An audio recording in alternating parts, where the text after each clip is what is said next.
നമസ്കാരം. അപ്പോഴും ഞാനിന്ന് വന്നിട്ടുള്ളത് നമ്മുടെ ഊണിന് വളരെ എളുപ്പത്തിൽ റെഡിയാക്കാൻ പറ്റിയ ഒരു നാടൻ കറിയായിട്ടാണ്. വളരെ ടേസ്റ്റിയാണ് കേട്ടോ കഴിക്കാനായിട്ട്. നല്ല കൊഴുപ്പോട് കൂടിയിട്ടുള്ള കറി ആയതുകൊണ്ട് നമ്മുടെ ഊണിനൊക്കെ കഴിക്കുമ്പോൾ ഒരു പ്രത്യേക ടേസ്റ്റ് ആയിരിക്കും. അപ്പോൾ ഇഷ്ടപ്പെട്ടാൽ എല്ലാവരും ട്രൈ ചെയ്ത് നോക്കണം. അപ്പോൾ നമുക്ക് പെട്ടെന്ന് തന്നെ ഈ നാടൻ കറി എങ്ങനെ റെഡിയാക്കും നോക്കാം. നമ്മുടെ ഈ ഒരു ഈസി പീസി കറി റെഡിയാക്കാനായിട്ട് നമുക്ക് ആദ്യം വേണ്ടത് പച്ചക്കായാണ്. അപ്പോൾ പച്ചക്കായ ഞാനിപ്പോൾ ഒരു മീഡിയം സൈസുള്ള 2 പച്ചക്കായ ഈ ഒരു ഷേപ്പിൽ കട്ട് ചെയ്ത് എടുത്തിട്ടുണ്ട്. ഓക്കെ, പിന്നെ നമുക്ക് ഈ ഒരു കറി തന്നെ പച്ചക്കായ വെച്ചിട്ടും അതുപോലെ വെള്ളരി വെച്ച് അതുപോലെ മത്തങ്ങ വെച്ചിട്ടും ട്രൈ ചെയ്യാം കേട്ടോ. പക്ഷേ എൻ്റെ ഒരു അഭിപ്രായത്തിൽ കുറച്ച് കൂടുതൽ ടേസ്റ്റ് ഈ ഒരു പച്ചക്കായാണ്.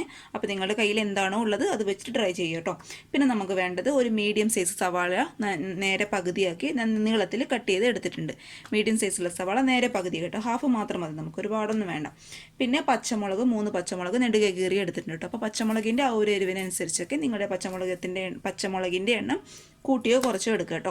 പിന്നെ നമുക്ക് വേണ്ടത് ഒരു 3 ടേബിൾ സ്പൂൺ നമ്മുടെ സാമ്പാർ പരിപ്പില്ലേ, ആ പരിപ്പാണ് വേണ്ടത്. നമ്മുടെ സാധാരണ പരിപ്പ് കേട്ടോ, സാമ്പാർ പരിപ്പ്. അതിപ്പോൾ ഞാനിവിടെ ഒരു 2 മണിക്കൂറെങ്കിലും വെള്ളത്തിലിട്ട് നന്നായിട്ട് കുതിർത്ത് വെച്ച് കഴുകി എടുത്തിട്ടുണ്ട് കേട്ടോ. സാമ്പാർ പരിപ്പ് എപ്പോഴും നമ്മൾ കറി ഉണ്ടാക്കുന്നതിന് 2 അല്ലെങ്കിൽ 1 മണിക്കൂർ മുന്നെയോ നന്നായിട്ട് വെള്ളത്തിലിട്ട് കുതിർക്കാനായിട്ട് നോക്കട്ടെ. കാരണം അപ്പോഴും നമുക്കിത് രണ്ടും ഒരുമിച്ചിട്ട് അങ്ങ് വേവിക്കാം. അത് നമ്മുടെ പരിപ്പും പെട്ടെന്ന് അങ്ങ് വെന്തോളും.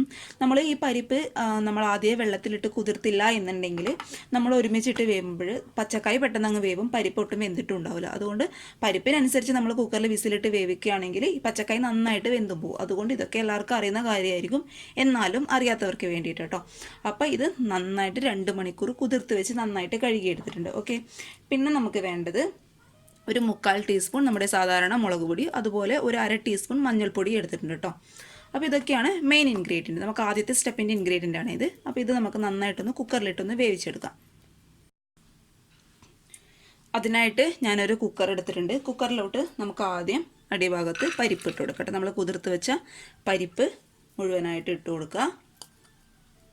പിന്നെ നമ്മൾ എടുത്തു വെച്ച പച്ചക്കായ, അതുപോലെ സവാള, പച്ചമുളക് കേട്ടോ, അത് ഇതിലോട്ട് ഇട്ട് കൊടുക്കുക. പിന്നെ നമ്മൾ എടുത്തു വെച്ച പൊടികൾ ഇട്ട് കൊടുക്കുക. പിന്നെ എന്ത് വേണം, നമുക്ക് ഇത് വേവാൻ ആവശ്യമായിട്ടുള്ള വെള്ളം ഒഴിച്ചു കൊടുക്കുക. അപ്പോൾ ഇത് മുങ്ങി നിൽക്കാൻ പാകത്തിൽ വെള്ളം ഒഴിച്ചു കൊടുത്താൽ മതി കേട്ടോ, ഒരുപാട് വേണ്ട, മുങ്ങി നിൽക്കാൻ പാകത്തിൽ മാത്രം. പിന്നെ ഈ പച്ചക്കായ്ക്ക് ആവശ്യമായിട്ടുള്ള ഉപ്പ്. ഇനി ഇതൊക്കെ നന്നായിട്ട് അടച്ച് വെച്ച് ഇപ്പം ഞാനൊരു 2 വിസിലിന് വേവിച്ചെടുക്കാം കേട്ടോ. അപ്പോഴേക്കും നമ്മുടെ പച്ചക്കായും അതുപോലെ പരിപ്പൊക്കെ നന്നായിട്ട് വെന്തോളും.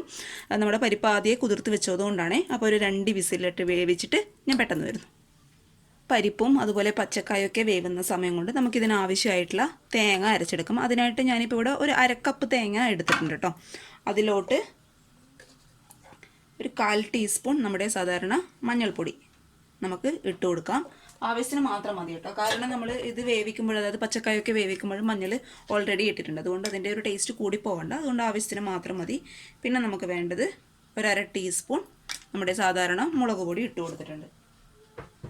പിന്നെ വേണ്ടത് ഒരു 1/4 ടീസ്പൂൺ ജീരകത്തിൻ്റെ പൊടി. അപ്പോൾ എൻ്റെ അടുത്ത് ഇവിടെ ജീരകം ഫുള്ളായിട്ടുള്ളതില്ല കേട്ടോ, ജീരകം ഫുള്ളായിട്ടുള്ളതില്ല, അതുകൊണ്ട് ഞാൻ ഇവിടെ പൊടിയാണ് ഇട്ട് കൊടുത്തിട്ടുള്ളത്. നിങ്ങളുടെ അടുത്ത് ഫുള്ളായിട്ടുള്ളതുണ്ടെങ്കിൽ ഒരു 1/4 ടീസ്പൂൺ ജീരകം ഇട്ട് കൊടുത്താൽ മതിയേ. അപ്പോൾ ഞാനിവിടെ പൊടിയാണ് ഇട്ട് കൊടുത്തത്, 1/4 ടീസ്പൂൺ കേട്ടോ. ഞാനിത് വെള്ളം ചേർത്ത് നമുക്ക് നന്നായിട്ട് നല്ല ഫൈൻ പേസ്റ്റായിട്ട് അരയ്ക്കണം കേട്ടോ. ഇതേ കണ്ടോ, നമ്മുടെ പച്ചക്കായും അതുപോലെ പരിപ്പൊക്കെ ഒരു 2 വിസിൽ നന്നായിട്ട് വെന്തിട്ടുണ്ട്. പരിപ്പ് നന്നായിട്ട് വെന്തിട്ടുണ്ട് എന്നാൽ കണ്ടോ, പച്ചക്കായ അങ്ങനെ കൂടുതൽ ഉടഞ്ഞു പോയിട്ടുമില്ല കേട്ടോ. അപ്പോൾ അതുകൊണ്ട് നിങ്ങൾ പരിപ്പ് നന്നായിട്ട് കുതിർത്ത് വെക്കാനായിട്ട് നോക്കുക കേട്ടോ. അപ്പോൾ ആ ഒരു സമയം കൊണ്ട് ഞാൻ തേങ്ങയും നന്നായിട്ട് അരച്ചെടുത്തിട്ടുണ്ടായിരുന്നു. അപ്പോൾ ഈ തേങ്ങ നമുക്കിനി ഇതിലോട്ട് ചേർത്ത് കൊടുക്കാം. ഇനി മിക്സിയുടെ ജാറിൽ കുറച്ച് വെള്ളം ചൂടുവെള്ളമാണ് ഒഴിച്ചു കൊടുത്ത് നന്നായിട്ടൊന്ന് കറക്കി, സാധാരണ നാടൻ കറിയൊക്കെ ചെയ്യുന്ന പോലെ കേട്ടോ. മിക്സിയുടെ ജാറിലെ വെള്ളം ഞാൻ ഇതിലോട്ട് ഒഴിച്ചു കൊടുത്ത് നന്നായിട്ടൊന്ന് മിക്സ് ചെയ്യും കേട്ടോ. അപ്പം നന്നായിട്ടൊന്ന് മിക്സ് ചെയ്യുമ്പോഴേ നിങ്ങൾക്ക് ഇതിനാവശ്യമായിട്ടുള്ള വെള്ളമൊക്കെ ഒഴിച്ചു കൊടുക്കും കേട്ടോ. ഞാൻ കുറച്ചും കൂടി വെള്ളം ഒഴിച്ചു കൊടുക്കുന്നുണ്ട്, കാരണം ഇത് നമ്മൾ തിളയ്ക്കുമ്പോഴും അറിയാമല്ലോ, ഒന്നും കൂടി ഒന്ന് കട്ടിയാകും. അതുകൊണ്ട് ഞാൻ കുറച്ചുകൂടി വെള്ളം ഒഴിച്ചു കൊടുക്കുന്നുണ്ട്. ഇനി സ്റ്റൗ ഓൺ ചെയ്ത് ഒരു 5-8 മിനിറ്റ് നന്നായിട്ട് ഇതൊന്ന് തിളപ്പിക്കുക കേട്ടോ. അപ്പോഴേക്കും നമ്മുടെ തേങ്ങയുടെ ആ ഒരു പച്ച ടേസ്റ്റൊക്കെ നന്നായിട്ട് മാറും. പിന്നെ തിളപ്പിക്കുന്നതിന് മുന്നേ നിങ്ങൾ ശ്രദ്ധിക്കേണ്ട കാര്യം, ഇതിനാവശ്യമായിട്ടുള്ള ഉപ്പൊക്കെ നോക്കുക കേട്ടോ. അപ്പോൾ തിളപ്പിക്കുന്നതിന് മുന്നേ നമുക്കൊരു 2 കറിവേപ്പില ഇതിലോട്ട് ഇട്ട് കൊടുക്കാം.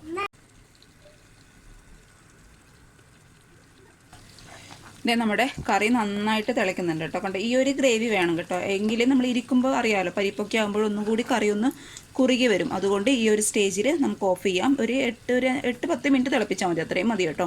ആ ഒരു സമയത്ത് കറിയുടെ ടേസ്റ്റൊക്കെ നോക്കുമ്പോൾ നിങ്ങൾക്ക് മനസ്സിലാവുമല്ലോ, തേങ്ങയൊക്കെ വെന്ത് കഴിയുമ്പോൾ. അപ്പോൾ നമുക്കിതിനി ഓഫ് ചെയ്യാം. ഓഫ് ചെയ്തതിന് ശേഷം നമുക്കിനി ഇതിലോട്ട് താളിച്ച് ഒഴിക്കാം കേട്ടോ.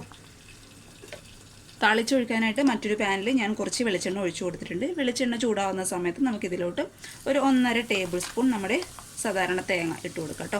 അപ്പോൾ തേങ്ങയൊക്കെ വറുത്ത് നമ്മൾ ആ കറിയിലോട്ട് ഇടുമ്പോൾ ഒരു പ്രത്യേക ഒരു ടേസ്റ്റ് കേട്ടോ. നിങ്ങൾ ട്രൈ ചെയ്ത് നോക്കൂ. ഇതുവരെ ട്രൈ ചെയ്യാത്തവരാണെങ്കിൽ നമ്മളിങ്ങനെ പരിപ്പൊക്കെ ഇട്ട് വെക്കുന്ന കറിയിൽ മാത്രം കേട്ടോ ഇങ്ങനെ ചെയ്യത്തുള്ളൂ.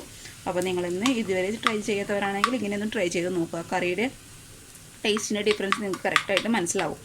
തേങ്ങ പകുതിയൊന്നും ആയി വരുന്ന സമയത്ത് ഇതിലോട്ട് നമുക്ക് ഒരു 1/4 ടീസ്പൂൺ കടുക് ഇട്ട് കൊടുക്കാം. ഓക്കെ, ഇനി നമുക്ക് 2 ചെറിയ ഉള്ളി എല്ലാം ഒരുമിച്ച് അങ്ങ് ഇട്ട് കൊടുക്കും കേട്ടോ. തേങ്ങ വാടി വരുമ്പോൾ എല്ലാം കടുക് ഒന്ന് പൊട്ടിക്കോളും. അതുപോലെ നമ്മൾ ചെറിയ ഉള്ളി ഒന്ന് വാടി കിട്ടും. അപ്പോൾ ഇതൊക്കെ ഒന്ന് റെഡി ആവട്ടെ.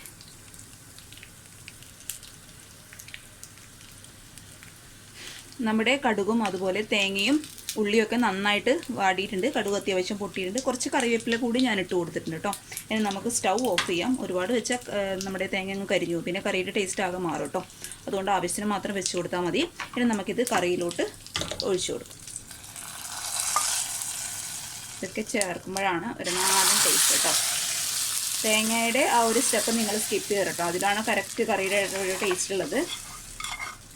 അപ്പോൾ നമ്മൾ താളിച്ച് ഒഴിച്ചു. ഇനി നന്നായിട്ട് കറി ഒന്ന് മിക്സ് ചെയ്യാം.